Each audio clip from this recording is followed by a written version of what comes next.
Let me see if this sounds like you. You're a gym regular. You got a decent diet, your training feels okay, but your results, well, they leave something to be desired. You start to feel like you're wasting your time. You lose motivation. When you started, you were getting results for a few months or so, and you felt like you were progressing, but now you've just kind of stalled. So what's the problem? I see it a lot around this time of year. As the manager of a gym, it happens every new year.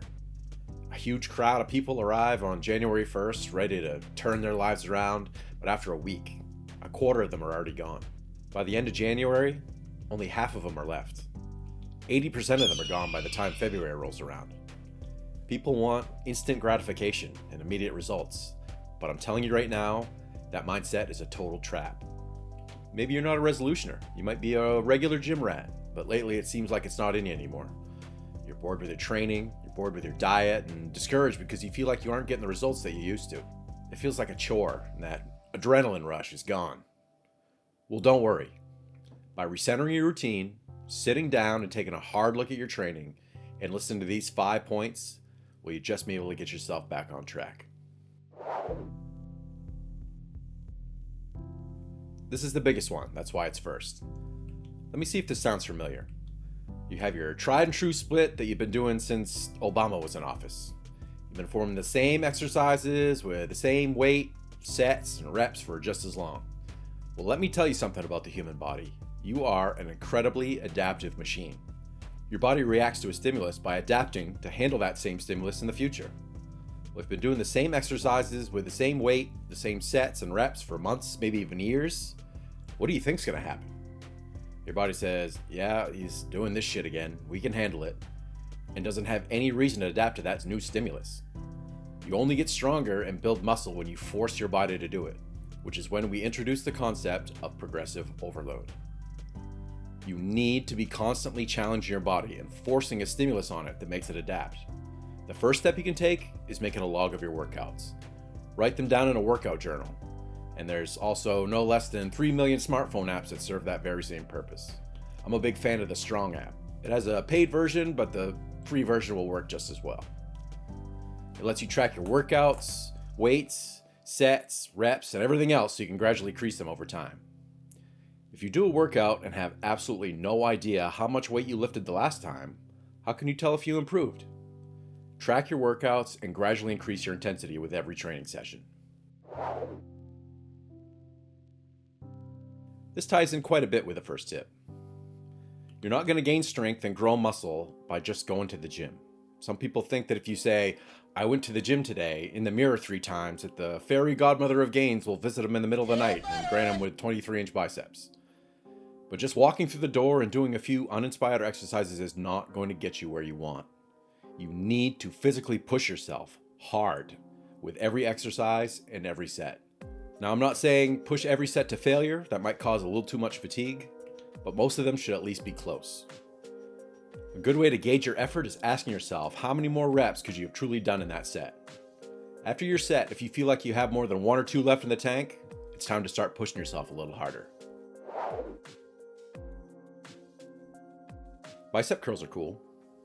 Tricep pushdowns are pretty cool too. But centering your training split around single joint isolation exercises is a recipe for stagnation. Your focus should be on compound multi-joint exercises like rows, presses, dips, pull-ups, hip hinges, and squats. You want to hit the big, heavy exercises early in your session when you're fresh, and then move to the isolation exercises towards the end when your muscles are already pre-fatigued. It should be a sliding scale. Compound to isolation. Multi-joint to single joint. And speaking of squats, you need to be hitting legs. Heavy ass barbell and hack squats do more than just build muscle in your legs. There's also a ton of other crazy benefits. I'm going to quote the great Mark Ripto on this one because this excerpt from his book, Starting Strength, just nails it. There is simply no other exercise, and certainly no machine, that produces the level of central nervous system activity, improved balance and coordination, skeletal loading and bone density enhancement, muscular stimulation and growth, connective tissue stress and strength, psychological demand and toughness, and overall systemic conditioning than the correctly performed full squat. Poetry.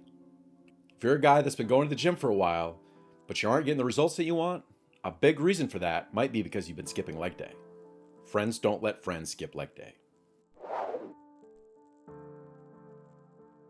The vast majority of people I see at the gym have some of the shittiest diets you can imagine.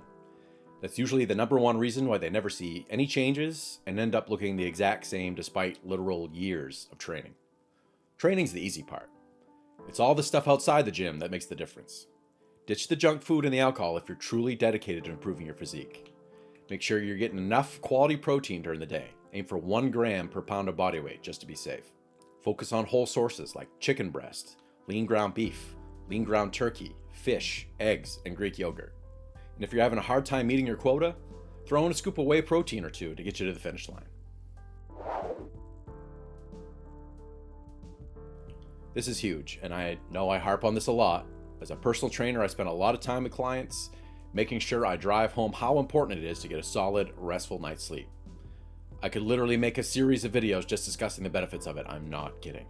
Mike Israetel from Renaissance Periodization says it best. Sleep is so unbelievably critical to fat loss and to muscle gain and retention. It is a non-negotiable variable. And he's 100% right. Sleep is vital for your mental health, fat oxidation, muscle recovery, energy, mood, hormone production, and a laundry list of other benefits. Get 7 to 9 hours of sleep per night and you will reap the benefits. What do you guys think? Your lack of progress in the gym and the burnout that comes along with it could be attributed to any one of these factors, maybe even more than one. It's tough to stay on track in the long term, and bouts of burnout and fatigue are bound to creep up on you, but if you're honestly truthful with yourself and give some attention to these 5 key facts, well, you might just notice that old feeling coming back. Don't forget to constantly remind yourself why you started in the first place. We're all gonna make it. Don't forget to like this video and subscribe for more fitness content. That's all for now, guys. I want all of you to make sure that you stay hungry. Peace.